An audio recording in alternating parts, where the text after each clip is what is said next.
વડોદરામાં આતંકવાદી સંગઠન જૈશે મોહમ્મદ સાથે સંકળાયેલા કથિત કનેક્શનને લઈને ગુજરાત એટીએસની તપાસ વડોદરા સુધી પહોંચી છે.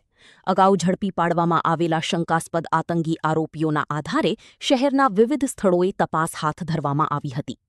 સૂત્રોના જણાવ્યા અનુસાર શંકાસ્પદ આરોપી અહમદ અને ઇબ્રાહિમ અગાઉ વડોદરાના એમ્બેસેડર ક્વાર્ટરમાં રોકાયા હતા. એટીએસની ટીમે આરોપીને સાથે રાખીને સયાજીગંજ વિસ્તારમાં તપાસ કરી હતી. રેલવે સ્ટેશન નજીક ગુપ્ત બેઠક યોજાઈ હોવાના મુદ્દે પણ તપાસ ચાલી રહી છે. પ્રાથમિક તપાસમાં સંગઠનમાં નવા સભ્યોની ભરતી, કટ્ટર વિચારધારાનો પ્રચાર અને સોશિયલ મીડિયા મારફતે કટ્ટર સામગ્રી શેર કરવા અંગે ચર્ચા થઈ હોવાની માહિતી સામે આવી રહી છે. જો કે જ્યાં આરોપીઓ રોકાયા હતા તે સ્થળના મેનેજરે જણાવ્યું છે કે તેઓ આરોપીઓને ઓળખતા નથી. હાલ ગુજરાત એટીએસ સમગ્ર મામલે વધુ પુરાવા એકત્ર કરવાની કામગીરીમાં વ્યસ્ત છે. તપાસ પૂર્ણ થયા બાદ જ સમગ્ર ઘટનાક્રમ અંગે સત્તાવાર માહિતી સ્પષ્ટ થશે. શું કહેશો કે ગતરોજ એટીએસવાળા અહીંયા આવ્યા હતા, બે અહીંયા જે જ્યેષ્ઠના આતંકી જે બધી શંકાના આધારે અહીંયા આવ્યા હતા, આપણા હોટેલમાં તે રોકાયેલા તેવી રીતની વાત છે. આપણું શું મળ્યું? બરાબર, એવું કંઈ છે ને, અહીંથી કંઈ મળ્યું નથી. એવું બહુ 5-6 મહિના પહેલાં એક છોકરો અહીંયા જોબ કરતો હતો. એ કહે છે કે મને કંઈ ખબર નથી, એ યાદ નથી. 5-6 મહિના પહેલાંની વાત છે.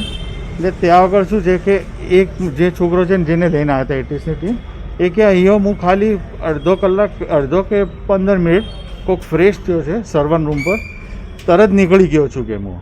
પછી એટીએસની ટીમને અમે લોકો બધો સ્ટાફને બોલાવીને પૂછ્યું કે ભાઈ આમને ઓળખે છે? એને કીધું ના, આમાંથી કોઈને હું આમને ઓળખતો નથી.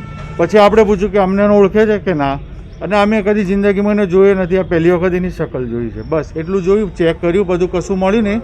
પછી કે કંઈ છે ને વધારજનક તમારે ત્યાં, પછી જતી રહ્યો. બસ આટલી જ માહિતી છે, એના વગર કંઈ નથી. 5-10 મિનિટમાં તો એટીએસની ટીમે જતી રહી. અહીંયાથી કંઈ પુરાવા કશું મળ્યું નથી. બીજા તમારા કોઈ સ્ટાફને કોઈ સગન કોઈ નહીં, કશું બધાને પૂછ્યું, કોઈ છે ને, આને કોઈ ઓળખતું નથી કે આને આમે નથી ઓળખતા કે એને એ નથી ઓળખતા. જે 5 મહિના પહેલાં જે છોકરો જોબ કરતો હતો એને સડનલી છોડી નાખ્યું મેરેજ થયા એટલે. પછી જોબ પર નહીં આવતો, એને પહેલાં રિઝાઇન નાખી દીધી.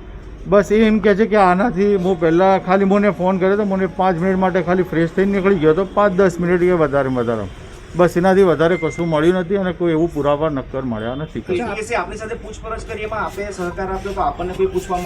બિલકુલ સહકાર આપ્યો, આપણોને કશું નથી પૂછ્યું. ખાલી એને પૂછ્યું કે ભાઈ આમને કોને ઓળખે છે, તો એને ના કીધું કે ભાઈ આમાંથી કોઈને હું ઓળખતો નથી અને આપણે સ્ટાફને અમે ઓળખતા નથી. બસ એ 5 મહિના પહેલાં કોઈ છોકરો હશે, એ પહેલાં જોબ કરતો હશે, પણ એને 5 મહિના પહેલાં મેરેજ થયા એટલે છોડી નાખ્યું. બસ એટલું હતું કે એ પછી એને એમ કીધું કે ભાઈ 5 મિનિટ માટે ફ્રેશ થઈને નીકળી ગયેલો છું. બસ, અને એને કબૂલ્યું કે અમે એ સાહેબ ત્યાં ભાગળ ગામનો હતો કે હવે એના આજુબાજુના ગામનો હતો, પણ ભાગળ ગામ સંભળાય છે કે ત્યાંનો છે. આપ ક્યાંનો છો? હું બરોડાનો છું. સફવાનભાઈ. ઠીક છે.